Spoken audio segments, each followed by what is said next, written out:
여러분, 연금술 하면 딱 뭐가 떠오르세요? 아마 납을 금으로 바꾸는 그런 마법 같은 거, 그쵸? 근데 만약에 그게 진짜 이야기가 아니라는요?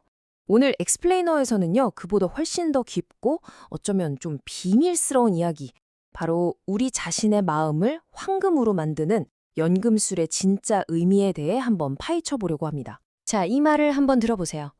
가장 귀한 것은 가장 천한 것에서 비롯된다. 어떠세요? 되게 수수께끼 같죠? 이게 바로 연금술사들이 남긴 격언인데요. 어쩌면 이게 그냥 물질에 대한 얘기가 아니라 바로 우리 자신에 대한 이야기일지도 모른다는 거죠. 이 짧은 문장 안에 연금술의 진짜 비밀이 전부 담겨 있다고 해도 과언이 아닐 겁니다. 그러니까요. 우리가 진짜 던져야 할 질문은 바로 이겁니다. 연금술사들은 정말로 반짝이는 금을 만들려고 했던 걸까요? 아니면 그들이 있던 그 실험실이 사실은 우리 마음속 가장 깊고 어두운 곳을 탐험해서 그 안에서 빛나는 무언가를 찾아내려던 거대한 상징은 아니었을까요? 자, 그 답을 찾아가려면 우리가 먼저 알아야 할 게 있어요. 바로 연금술사들이 평생을 바쳐서 이루려고 했던 궁극적인 목표. 그들은 이걸 위대한 작업, 라틴어로는 오푸스라고 불렀습니다. 이걸 이해하는 게 모든 것의 시작이에요. 보통 사람들이 생각하는 연금술은 왼쪽이죠. 그냥 물질적인 금을 만드는 거. 근데요, 연금술사들이 진짜로 찾던 금은 바로 오른쪽에 있는 거였어요. 우리 내면의 정신적 완성. 막 혼란스럽고 찢겨진 것 같던 내 마음이 마침내 완벽한 조화를 이루는 상태. 바로 그게 그들이 꿈꾸던 진짜 황금이었습니다. 이 오푸스라는 것의 정의를 보면요. 이게 얼마나 깊은 의미인지 바로 알 수 있어요. 이건 그냥 플라스크 흔드는 그런 화학 실험이 절대 아니었던 거죠. 말 그대로 연금술사 한 사람이 자기 인생, 자기 존재, 전부를 걸고 하는 신성한 변형 작업. 다시 말해 자기 자신을 완성해 나가는 평생에 걸친 과업이었던 거예요. 그리고 이 위대한 작업, 오프스에는요. 아주 중요한 세 가지 특징이 있습니다. 첫 번째는 이게 신성한 작업이라는 거예요. 그냥 내 노력만으로는 안 되고 어떤 신적인 도움이 꼭 필요한 영적인 과정이라는 거죠. 두 번째는 이건 정말 고독한 여정이라는 겁니다. 누가 옆에서 도와줄 수가 없어요.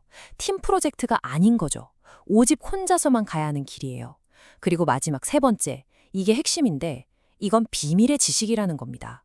책으로 읽어서 머미로 이해해서는 절대 알 수 없고 반드시 직접 경험해야만 알 수 있는 그런 비밀이었어요. 좋아요. 그럼 이 위대한 작업은 대체 어디서부터 시작되는 걸까요? 놀랍게도요, 그 시작은 뭔가를 만드는 게 아니에요. 바로 파괴입니다. 기존의 낡은 나를 완전히 부숴버리고 재탄생을 준비하는 거죠. 그 첫 단계가 바로 이 혹독한 정화의 과정, 불과 물의 실현입니다. 그 첫 번째 실현이 바로 소각, 칼시나티오입니다. 말 그대로 불태우는 거예요. 연금술 용기 안의 물질을 새까만 재가 될 때까지 태우는 것처럼 우리 마음속에 있는 욕망, 분노, 좌절, 이런 뜨거운 감정의 불길이 낡은 나를 남김없이 태워버리는 과정인 거죠. 당연히 엄청나게 고통스럽겠죠. 하지만 순수한 본질만 남기기 위해서는 반드시 거쳐야만 하는 관문이었어요. 그래서 연금술 문헌들을 보면 이런 섬뜩한 말이 나와요. 왕은 불태워져야만 한다. 여기서 왕이 뭘까요? 바로 내 의식을 지배하고 있던 원칙, 그러니까 에고를 상징합니다. 지금까지 나를 지배해온 이 낡은 왕이 기꺼이 불길 속으로 뛰어들어야 한다는 거죠. 그래야 변형이 시작되니까요. 자, 불 속에서 모든 걸 태우고 재만 남았어요. 그럼 이제 다음 실현이 기다립니다. 바로 물의 실현, 용해, 솔루티오입니다. 단단하게 굳어있던 재, 즉 낡은 자아의 흔적에 이번엔 물에 완전히 녹아서 형체도 없이 사라지는 거예요. 모든 것이 시작되기 이전의 상태, 즉 원초 물질로 돌아가는 거죠. 이건 마치 내 의식이 거대한 무의식의 바닷속으로 기꺼이 가라앉는 경험과도 같아요. 그리고 여기서 두 번째 명령이 나옵니다. 왕은 물에 잠겨야만 한다. 불의 시련을 견뎌냈던 그 왕, 그 에고가 이번에는 깊이를 알 수 없는 무의식의 바닷속으로 자신을 완전히 던져버려야만 하는 거죠. 그래야만 비로소 새로운 모습으로 다시 태어날 수 있으니까요. 이렇게 불에 타고 물에 녹는 정말 혹독한 파괴의 과정이 끝나고 나면 드디어 창조의 시간이 찾아옵니다. 흩어지고 부서졌던 내 마음의 조각들이 서로를 알아보고 다시 만나는 거죠.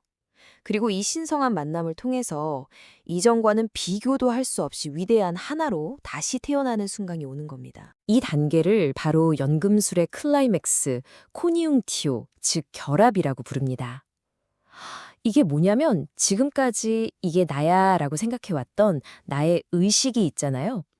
그 의식이 내가 그동안 외면하고 심지어는 존재조차 몰랐던 나의 어두운 부분, 무의식과 드디어 만나서 화해하고 하나가 되는 것을 의미해요. 이 위대한 결합을 연금술사들은 신성한 결혼이라고 불렀어요.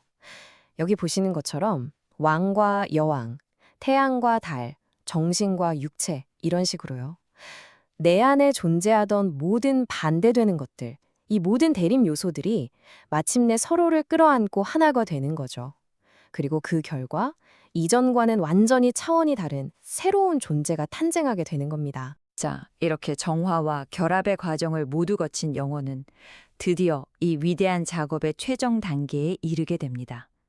이 모든 고통과 노력이 향했던 단 하나의 목표, 그 찬란한 완성이 과연 무엇인지 지금부터 함께 보시죠. 그리고 바로 그 정점에 있는 것이 우리가 그토록 들어왔던 전설의 현자의 돌입니다.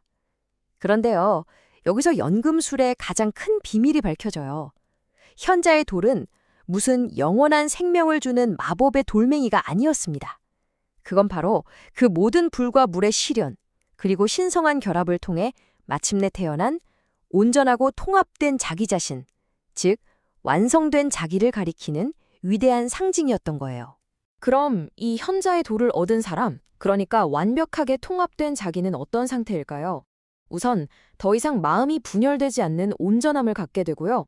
어떤 일에도 흔들리지 않는 내적 평화를 얻게 되죠. 깊은 지혜는 물론이고 내 안의 모든 모순과 대립을 끌어안게 됩니다. 그리고 마침내 그 어떤 시련에도 부서지지 않는 불멸의 정신을 갖게 되는 거죠. 연금술의 가장 중요한 텍스트로 꼽히는 에메랄드 타블렛에 나오는 이 유명한 구절이 바로 그 완성의 상태를 말해줍니다. 위에 있는 것은 아래에 있는 것과 같다. 이게 무슨 뜻이냐면요. 내 안의 작은 세계, 즉 소우주, 아래에 있는 것과 저 바깥의 거대한 우주, 위에 있는 것과 결국은 똑같다는 걸 깨닫는 경지예요. 나와 세상이 분리되지 않고 하나로 연결되어 있음을 체감하는 궁극의 합일인 거죠. 이렇게 보니까 어떠세요? 연금술이라는 게 그냥 옛날 이야기가 아니죠? 어쩌면 이건 바로 지금 우리 각자의 삶 속에서 계속해서 일어나고 있는 변화와 성장의 과정 그 자체일지도 모릅니다. 그렇다면 이제 마지막으로 여러분 자신에게 한번 물어볼 차례입니다. 당신의 삶에서 불태워야 할 것은 무엇이고 녹여내야 할 것은 무엇이며 마침내 하나로 결합해서 완성해야 할 당신만의 위대한 작업은 과연 무엇입니까?